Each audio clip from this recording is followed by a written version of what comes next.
পশ্চিমবঙ্গে যারা টিএমসি তারাই বিজেপি প্রমাণ করলেন মাননীয় মুখ্যমন্ত্রী শুভেন্দু অধিকারী। আমাদের পশ্চিমবঙ্গে তৃণমূল থাকাকালীন এই বিজেপির বড় বড় নেতা এবং কর্মীরা বলেছিল পশ্চিমবঙ্গের মানুষ দিকে যে তৃণমূল মানেই চোর। সেই তৃণমূলের বড় বড় কুখ্যাত চোরদেরকে সম্মান জানাচ্ছেন মাননীয় মুখ্যমন্ত্রী শুভেন্দু অধিকারী। তো সেই ভিডিওটি আপনাদেরকে ফার্স্ট দেখাতে চাই, দেখুন। প্রায় এ পক্ষ অপক্ষ নেই আমাদের কাছে, একটাই পক্ষ, উন্নয়নের পক্ষ, বিকাশের পক্ষ, প্রগতির পক্ষ। আমি প্রাক্তন মেয়র এবং বিধায়ক ফিরহাদ হাকিম এবং প্রাক্তন বিরোধী দলনেত্রী শ্রীমতী মীনা দেবী পুরোহিত সহ সকলকে আমার অন্তর থেকে সম্মান জানাই। আজ এতদিন ধরে যে মানুষগুলোর ব্যাপারে ভিডিও বানিয়ে আসছি নিজেকে বড় খুব অপরাধী মনে হচ্ছে।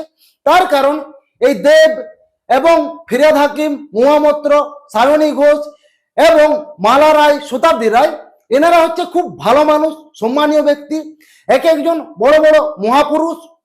মানে শুভেন্দু অধিকারী সেটাই কাল প্রমাণ করে দিল। এই যে ফিরহাদ হাকিম একটা সময় বলেছিল যে সমস্ত হিন্দুরা জন্মগ্রহণ করছে তারা দুর্ভাগ্যবশত হিন্দু ধর্মে জন্মগ্রহণ করছে, এনাদেরকে ইসলাম ধর্মে আনতে হবে। এমনকি কলকাতাকে বলেছিল মিনি পাকিস্তান বানাবো।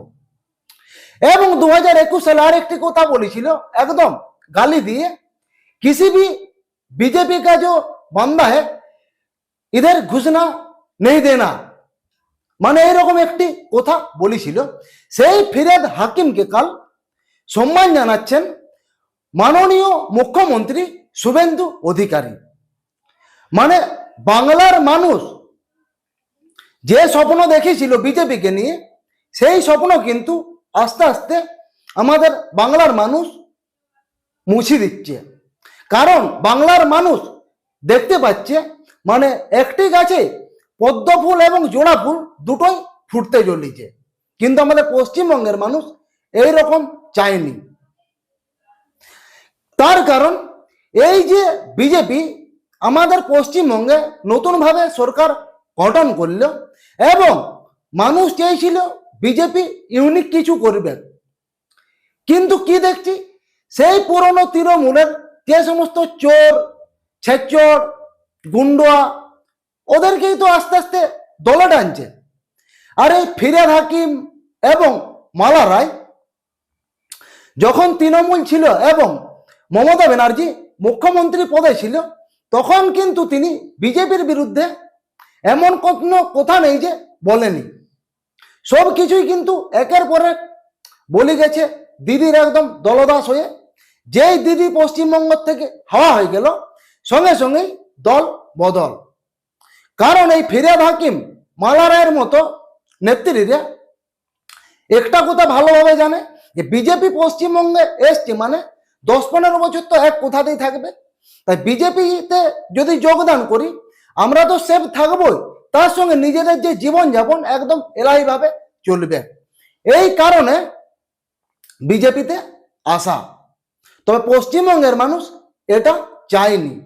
কাল শুভেন্দু অধিকারী যেভাবে ফুলের তোড়া দিয়ে অভ্যর্থনা জানালেও, যেমন বিজেপির কোনো বড় এমপি এবং এমএলএ পুনরায় ছেড়ে গেছিল আগে, দ্বিতীয়বার বিজেপিতে জয়েন করল, মানে এই রকম অভ্যর্থনা জানালে শুভেন্দু অধিকারী।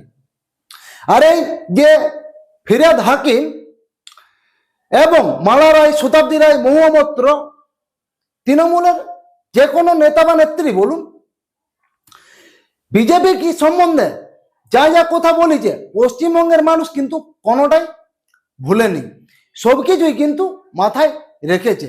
তা সত্ত্বেও এই শুভেন্দু অধিকারী বাবু মহাশয় এইরকম মানুষকে কি জন্য দলে টানছে সেইটাই বুঝতে পারছি না। হয়তো অনেকেই এইটা ভাববে যে তৃণমূলকে একদম গোড়া সমেত উবড়ে ফেলবে, এই কারণে এই সমস্ত কিছু নেতাদেরকে পেছনে রাখছে। আরেকটা কথা বলতে চাই, এই যে কুণাল ঘোষ থেকে শুরু করে অভিষেক বন্দ্যোপাধ্যায় থেকে শুরু করে এমন কোনো তৃণমূলের নেতা বা নেত্রী নেই যে ডিম ছুড়া হয়নি।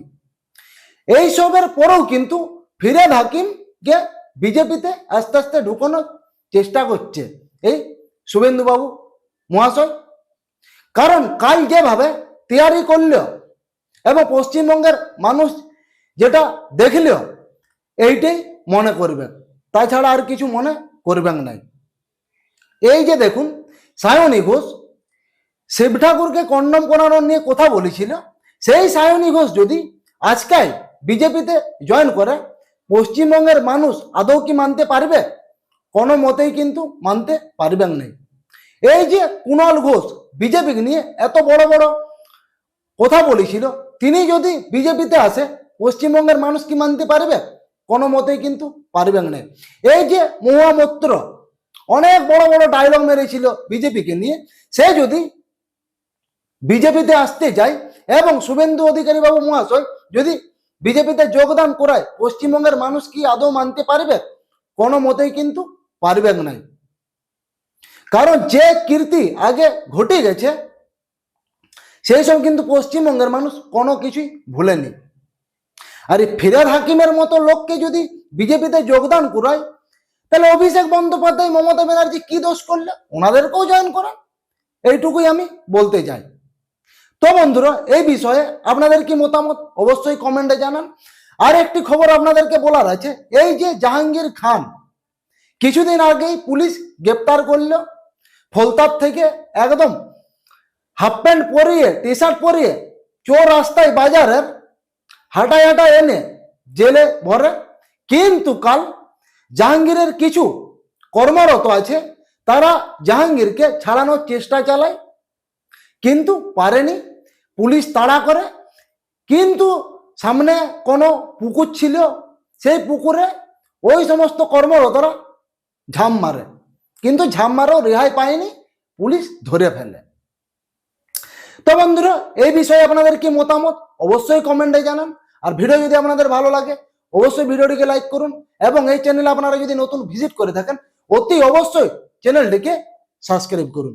আবার দেখা হচ্ছে নতুন কোনো ভিডিওতে, নতুন কোনো টপিক নিয়ে। ততক্ষণ আপনারা সবাই ভালো থাকুন, সুস্থ থাকুন, নিজের ফ্যামিলির প্রতি খেয়াল রাখুন। নমস্কার।